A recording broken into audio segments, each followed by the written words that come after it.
Good afternoon, dear student. I am Hari Vilas Verma. Today I want to teach class 8 history chapter number 2. In this video, my topic is conquest of Mysore. I already taught you conquest of Bengal. In conquest of Bengal, there are two main battles, that is Battle of Plassey and Battle of Buxar. Already I taught you.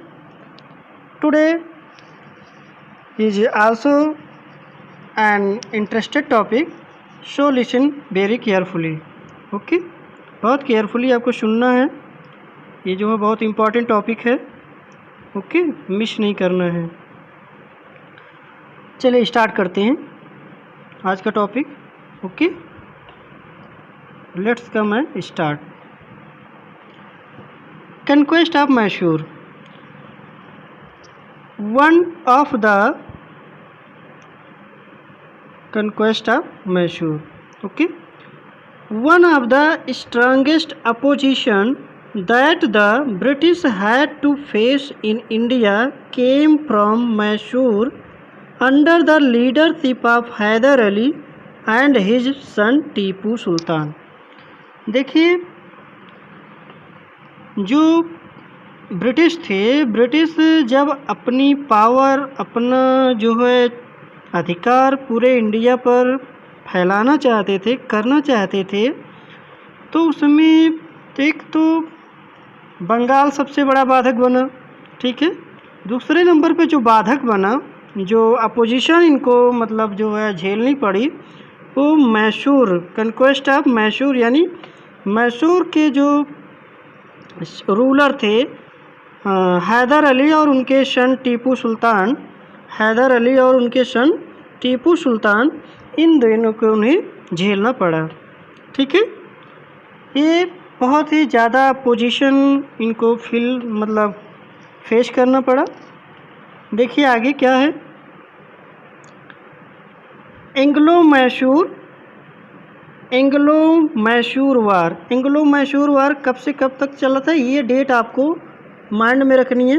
1776 to 1799. Okay. Hyder Ali was the ruler of Mysore between the year 1761-1782. Mean जो हैदर अली टीपू सुल्तान के father थे, वो शासक थे, ruler थे. कब? 1761 से लेकर 1782 तक. ठीक है.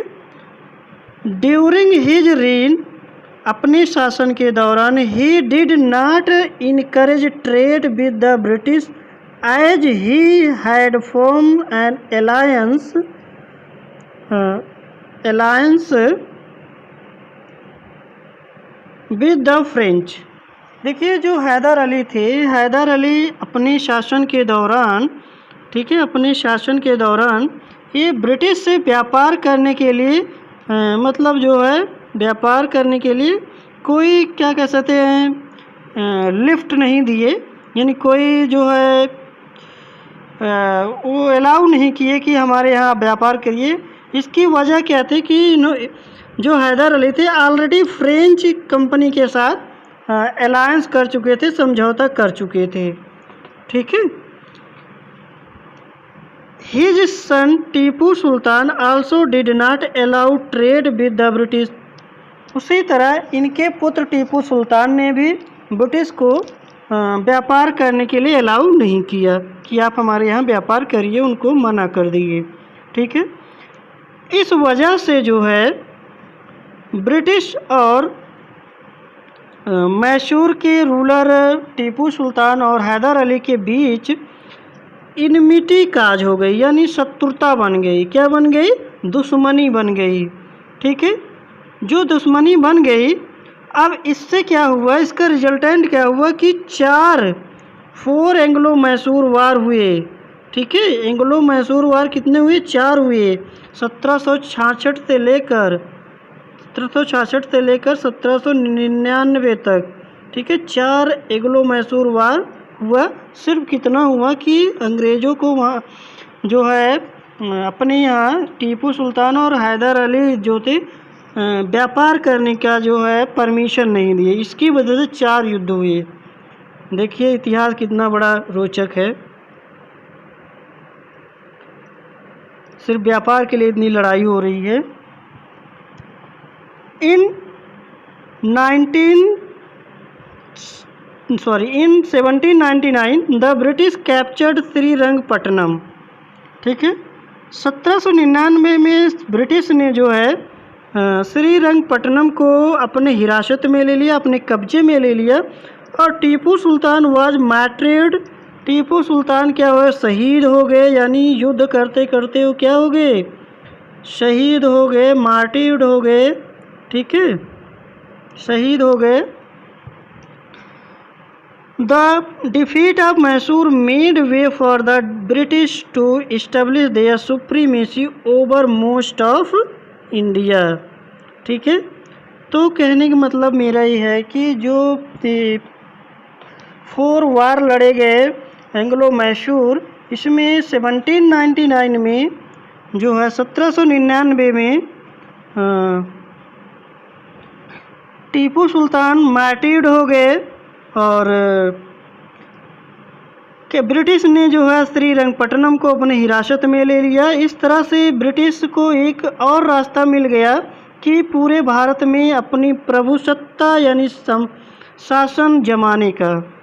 ठीक है, तो आपका क्वेश्चन आ सकता है कि टीपू सुल्तान कब शहीद हुए, तो आपको डेट बताना 1799 में। ठीक है, और कितने एंग्लो मैसूर वार हुए थे, 4 एंग्लो मैसूर वार हुए थे। डेट बताया नहीं है, तो 1766 से लेकर 1799 तक। ठीक है, इसके बीच 4 एंग्लो मैसूर वार हुए थे। ठीक है, नेक्स्ट देखिए। नेक्स्ट आपका जो है वार अगेंस्ट मराठा। ठीक है, अब जैसे ही आगे बढ़ते हैं, मैसूर को कब्जे में कर मैसूर को जीत कर आगे बढ़ते हैं, तो एक और इनके सामने प्रॉब्लम आकर खड़ी होती है। वो आती है मैसूर के बाद मराठा। मराठा इनके खिलाफ मतलब इनके सामने एक बहुत बड़ा चैलेंज बनकर खड़े होते हैं। ठीक है, कि हम जो है अपने यहाँ आपको राज्य नहीं करने देंगे, यानी हमारे यहाँ राज्य नहीं करने पाओगे। तो the British regarded the Marathas as the greatest obstruction the fulfilment of their ambition of building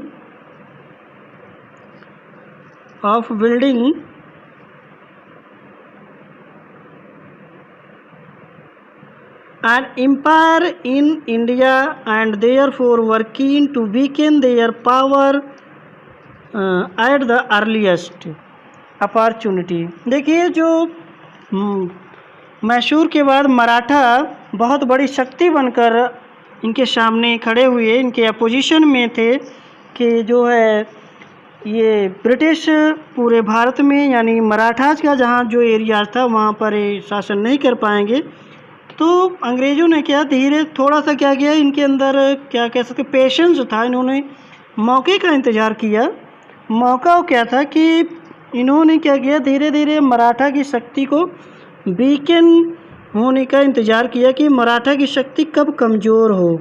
ठीक है, हुआ ही ऐसा कि जो है they got this opportunity very soon after the death of Peshwa Madhavrao in 1772 में। ब्रिटिश ने जो है मौके का इंतज़ार किया और इनको जल्द ही मौका मिल गया। वो मौका किस रूप में मिला कि पेशवा माधवराव जो थे वो 1772 में उनकी डेथ हो गई। ठीक है, अब देखिए जब 1772 में इनकी डेथ हो गई पेशवा माधवराव की, अब जो है अंग्रेज़ को तो भाई मौका मिल ही गया। अब जो है युद्ध होते हैं द एंग्लो मराठा वार्स मतलब ब्रिटिश और मराठा के बीच जो युद्ध होता है वो 1775 और 1818 के बीच होता है। ठीक है, The Marathas and the British fought 3 Anglo-Maratha wars before the British gained control over their kingdom. Means British India के पूरे किंगडम पर राज करे इससे पहले इनको 3 युद्ध लड़ने पड़े मराठा से, ठीक है। The British supported the claims of Raghunath Rao against Peshwa Madhavrao second an infant son of the disease Peshwa, ठीक है। तो यहाँ पर अंग्रेज़ों ने क्या किया कि एक क्लेम लगाया कि जो है रघुनाथ राव जो है किसके खिलाफ़ लगाया, पेशवा माधवराव सेकेंड के खिलाफ़, जो इन्फेंट सन थे, मतलब क्या कह सकते हैं बालिक नहीं थे, उनकी उम्र जो है 18 ईयर से कम थी कि रघुनाथ राव जो है उनको लेकर लगाया कि रघुनाथ राव आपके खिलाफ अच्छा काम नहीं कर रहे हैं, ठीक है। जिसका कारण क्या हुआ कि this lead to the front Anglo Maratha wars where the British were forced to recognise Madhav Rao second as the Peshwa, ठीक है। और जो ये युद्ध हुआ, पहला युद्ध हुआ जिसका कारण बना, जिसमें ब्रिटिश ने माधव राव सेकेंड को पेशवा के रूप में पहचाना, ठीक है। हाउएवर परंतु आफ्टर द डेथ ऑफ नाना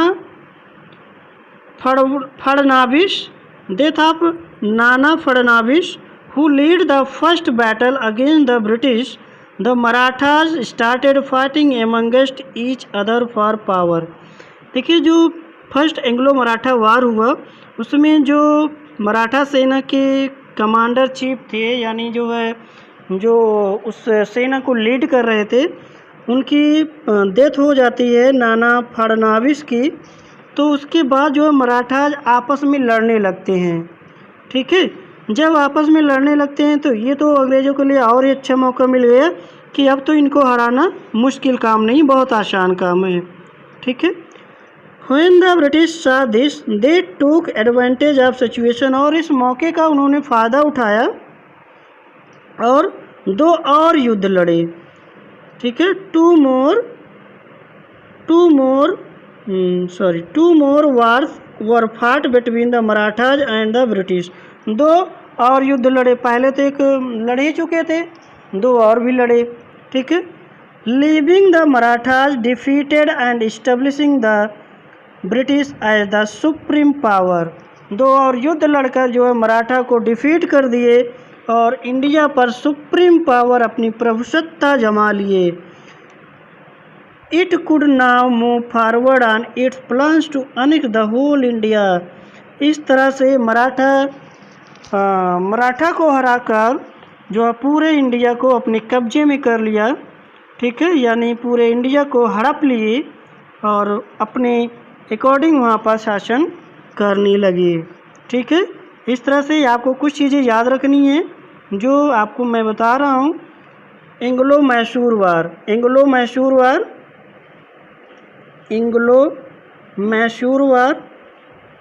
ठीक है। एंग्लो मैसूर वार और एंग्लो मराठा वार, ठीक है। ये जो है दोनों टॉपिक इस वीडियो में डिस्कस किए गए हैं। इन टॉपिक्स को अच्छे से आप देखिएगा और वीडियो की हेल्प से, अपनी बुक की हेल्प से अंडरस्टैंड करिएगा। Thank you, take care.